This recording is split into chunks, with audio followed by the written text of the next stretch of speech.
The Nissan Altima has been the brand's bread and butter midsize sedan since its debut in the early 90s. While the current iteration of the Altima is now one of the older vehicles within the midsize sedan class, is there any reason you should choose this vehicle over the abundance of other choices within this segment? Well, let's go ahead and find out and take a closer look at this 2018 Nissan Altima.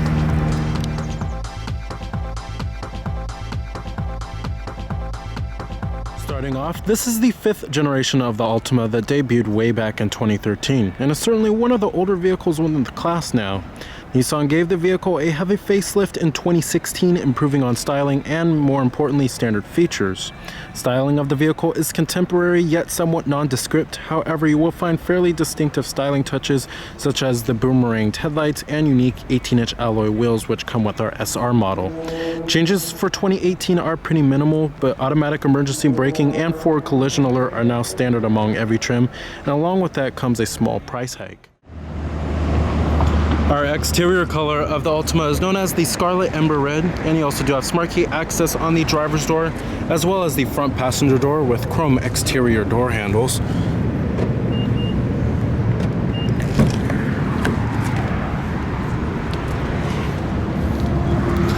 And with our SR trim, we also do get the unique sport interior with a black cloth interior with leather inserts, and you also do have blue contrast stitching, and your power adjustable driver seat with power recline as well as power lumbar.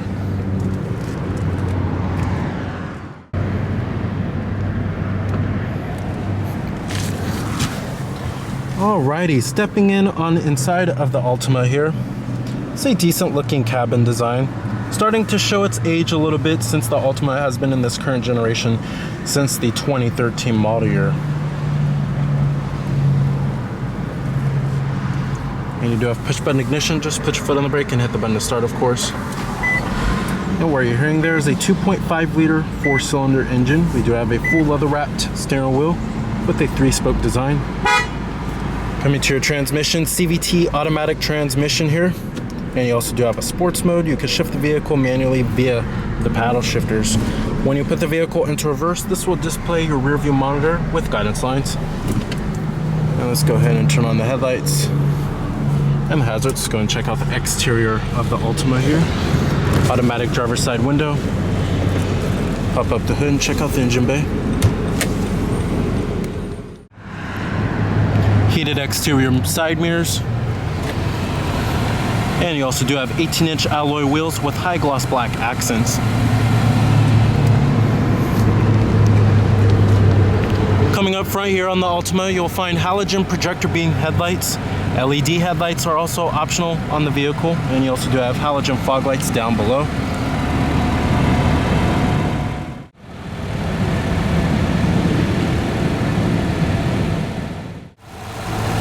Powering the Altima here is your base engine, 5-liter inline 4-cylinder that produces 179 horsepower at 6,000 RPM and 177 pound-feet of torque at 4,000 RPM, with EPA estimates being rated at 26 in the city and 37 on the highway.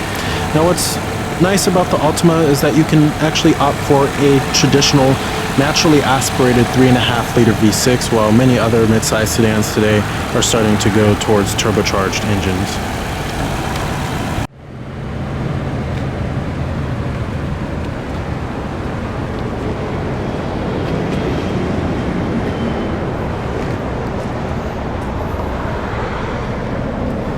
Coming to the rear of the vehicle, you'll find dual exhaust tubes.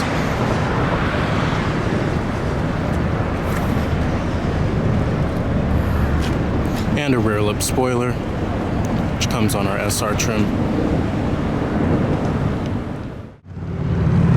EPA estimates, like I said, you're looking at 26 in the city and 37 on the highway.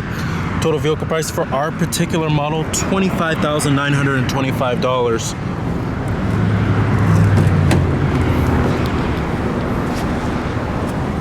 You have all of your basic power necessities, power windows, door locks, and power mirrors, as well as chrome interior door handles. Interior quality in the Altima here is decent. However, I wouldn't necessarily say that it's best in class, but there are plenty of soft touch points inside of here, such as on the armrest, mid-door panel, and upper door panel, as well as on top of the dashboard. And everything fits well and is nicely put together for the most part. But overall, you will find that some other vehicles in the midsize sedan class do offer significantly better interior designs and with better quality as well. And coming to the steering wheel, pretty good looking steering wheel here.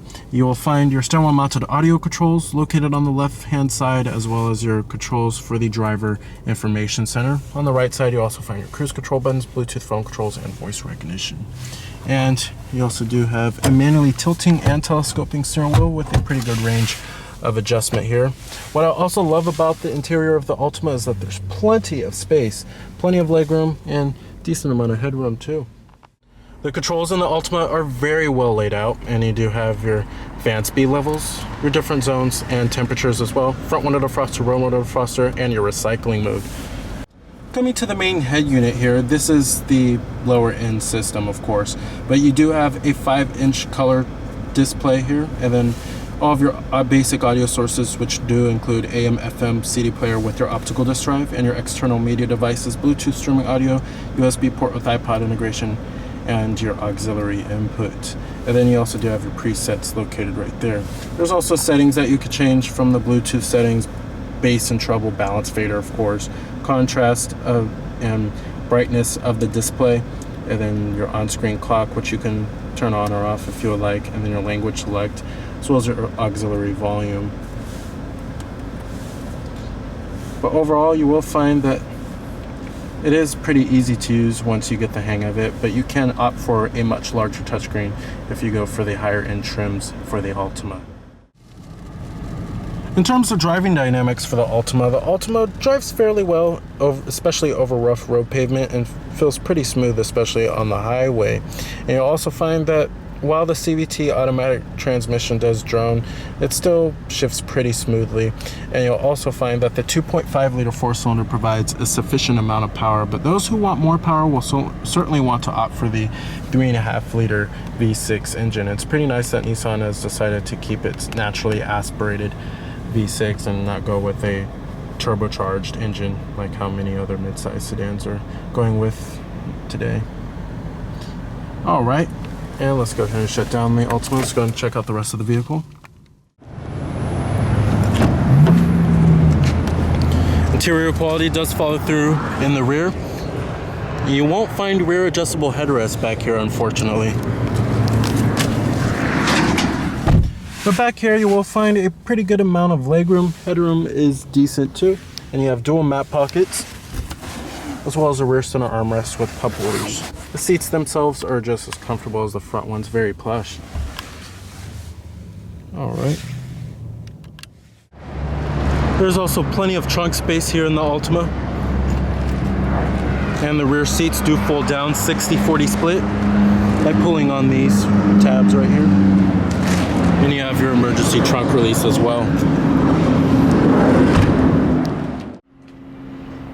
The Nissan Altima has been the brand's bread and butter midsize sedan since its debut in the early 90s.